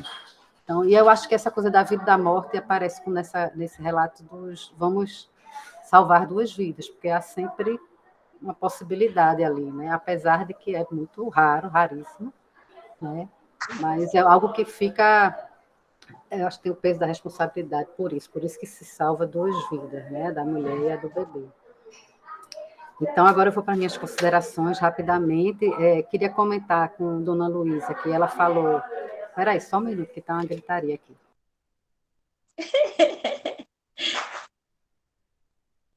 Porque tem umas crianças fazendo trabalho de escola aqui, aí está um barulho.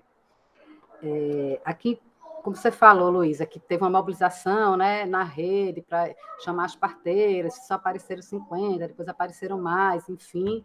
Eu lembro que aqui em Pernambuco, eu acho que foi antes da década de 90, depois na década de 90 isso volta, né, com o Caso do Parto, com o Grupo Curumim, mas antes, Dona Prazeres fala que trabalhou no projeto Comadre, que era do governo do estado, e que ela saía por aí, assim, pelos municípios procurando parteira. Então, ela conheceu a Dona Zefinha, que é a parteira de Caruaru, assim, e que muitas vezes também muitas mulheres não se diziam parteira por medo, né?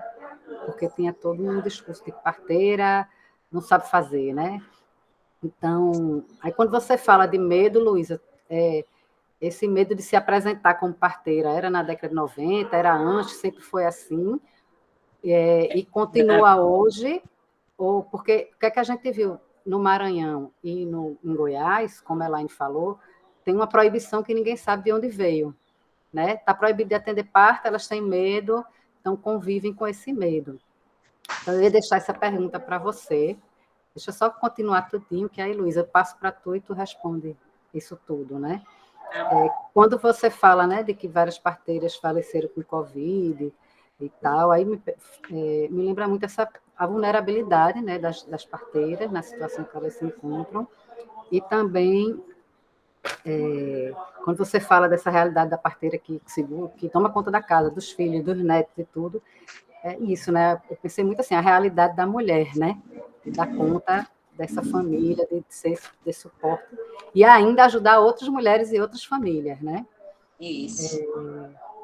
Esse aqui eu já falei.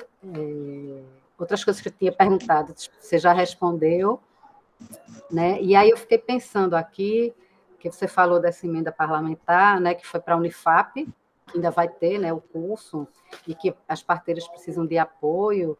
Aí eu não sei se aí, com vocês aí no Amapá, se é possível ter uma parceria mesmo com a Unifap, para além desse projeto da emenda, né, tentar ser parceiro para dar esse apoio, esse suporte, como a Fiocruz está dando no Amazonas, né, como a gente aqui, a UFPE, está no Museu da Parteira, aqui em Pernambuco, se a Unifap não podia ser um parceiro para além da emenda parlamentar, né, para a gente pensar nisso, conversar e articular.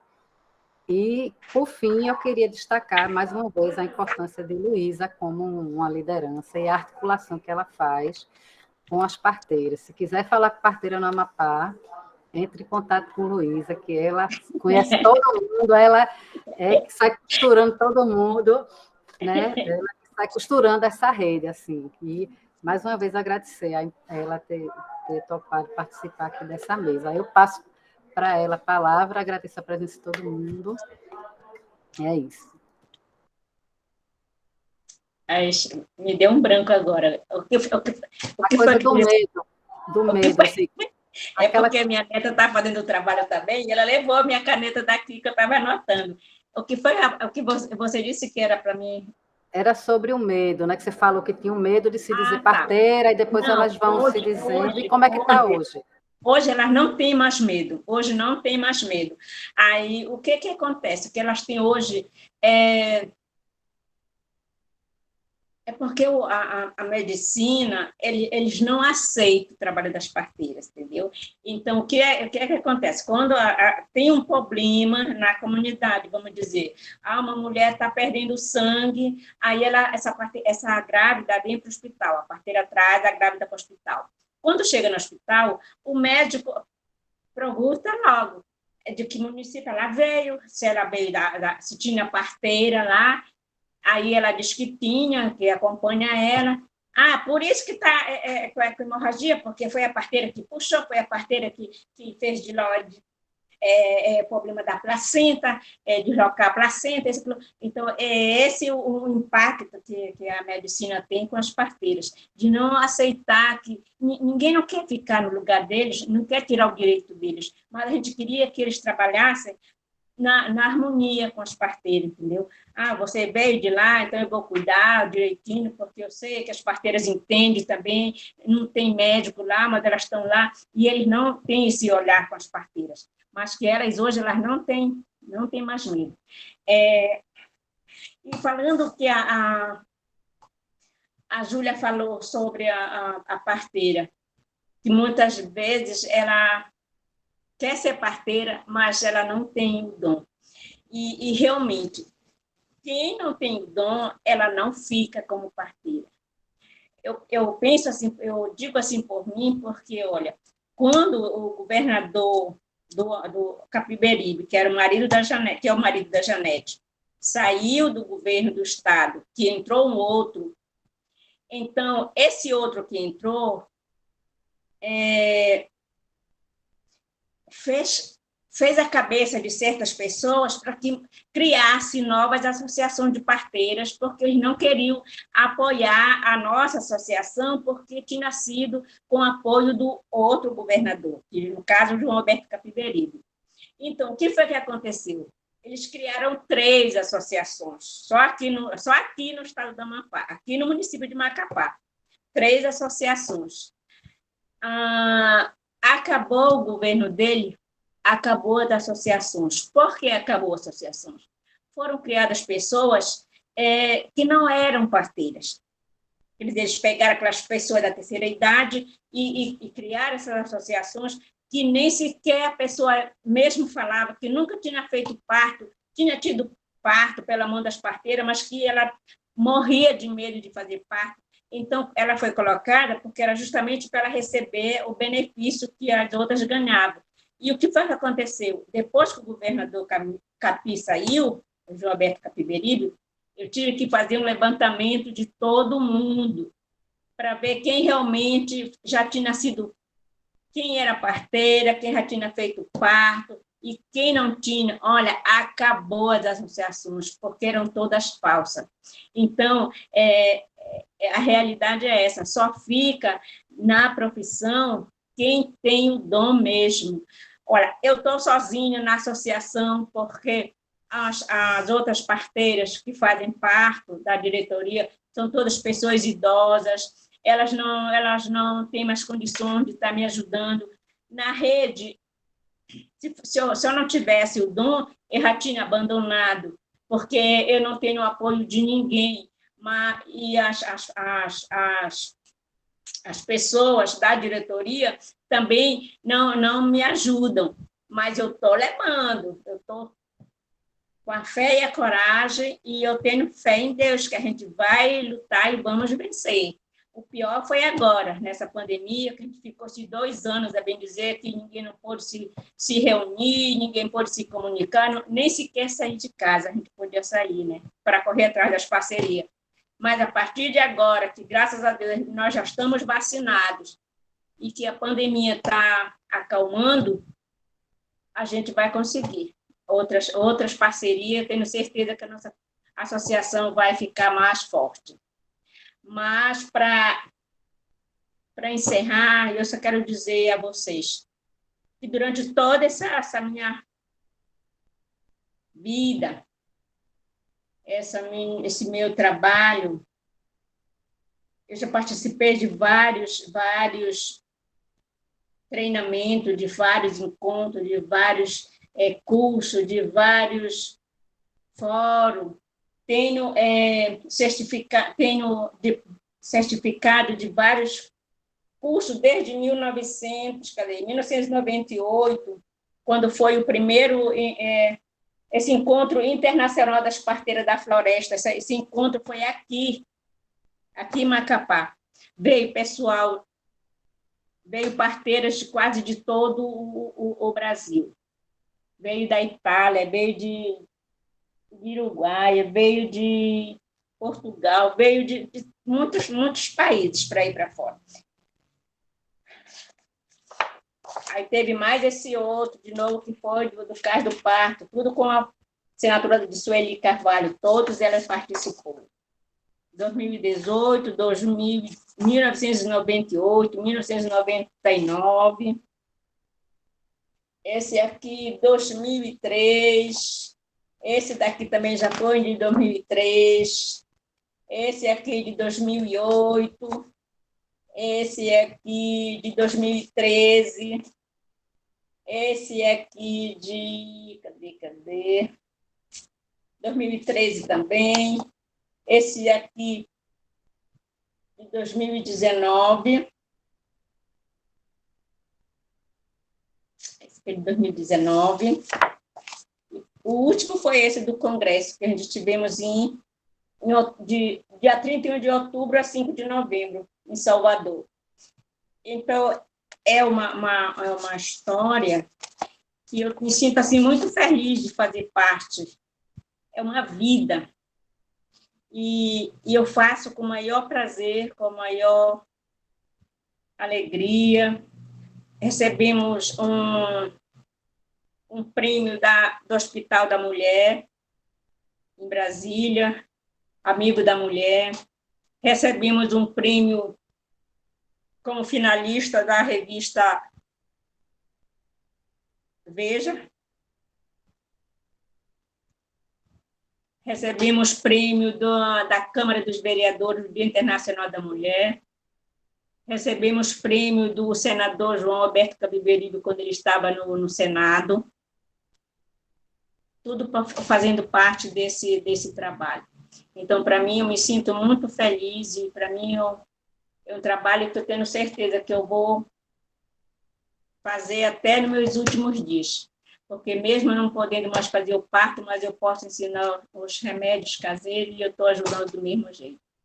E o que eu quero é que Deus nos abençoe, Deus nos proteja, nos ilumine cada vez mais e que Deus faça com que nós sigamos o vosso caminho. E uma boa tarde, e um feliz final de semana, e um abraço no coração de todo mundo. E meu muito obrigado para todas dessa maravilhosa mesa. Obrigada, dona Luísa. Queria encerrar assim, né? Com esse clima lindo. Só vou pedir licença só para responder uma pergunta que apareceu aqui no chat com relação à abrangência da pesquisa, né? Se a gente não pensou em ir para o Pará, a gente pensou em ir para o Pará, a gente queria ir para o Amazonas, a gente queria ir para o Acre, a gente queria ir para todos os lugares, né? Mas tinha uma limitação de recurso de onde a gente iria alcançar, né? Tinha 2 filmes para fazer também que comiam um bom percentual do nosso orçamento, né? E cada vez era equipe de fotografia, pesquisa de campo, né? Então tinha essas questões. E a gente pensou em pelo menos um estado de cada região que tivesse representatividade com relação ao ofício de parteira e que também a gente tivesse um acesso fácil, digamos assim, né? Então, Dona Maria Luísa, a gente já conhecia, já sabia da existência da rede de parteiras do Amapá, o Curumim já tinha um trabalho lá anterior e era a instituição que ia fazer esse diálogo, né? Então, foi por aí o critério, mas a gente sabe da grandeza, né, do estado do Pará e da representatividade também das parteiras de lá. Eu acho que a gente está sinalizando para, assim, já para fechar mesmo, a gente está sinalizando que essa pesquisa que a gente coordenou aqui pela UFPE foi importante está sendo importante para construir uma narrativa patrimonial sobre as parteiras. É um tipo de conversa sobre o saber das parteiras. E a gente sabe que não é um censo, não estão todas representadas, né? O que deixa a gente feliz é de ver, assim, que parteiras que não participaram, né? Como a gente teve nesses 2 dias aqui, por exemplo, ontem a gente ouviu falar sobre as parteiras do Piauí, né? E é uma realidade, a realidade do Piauí, que a gente não foi lá, mas ela, de certa forma, está contada nessa narrativa patrimonial. E estamos sinalizando para o IFAM que precisa fazer pesquisa em todos os estados, que as superintendências do IFAM, que estão em todos os estados, têm que entrar em contato com as parteiras, e estamos pedindo para que quem tem contato com parteira, conheça, que faz pesquisa também, nos ajude a fazer esse mapeamento de pessoas sujeitas-chave para a gente entregar para o IFAM, para eles saberem quem procurar nos próximos anos, certo? Aí é isso. Marília agora está no Pará, né? Vai ajudar a gente.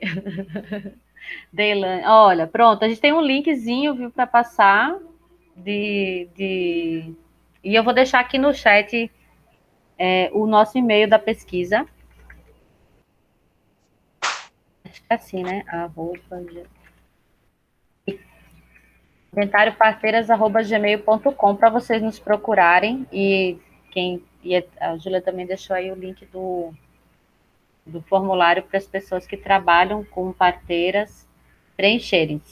Se Deilane, por exemplo, tiver algum trabalho e quiser preencher o formulário para a gente encontrar depois e falar, Aí pode ser uma boa. Pronto, a ideia é de mapear sujeito-chave, certo?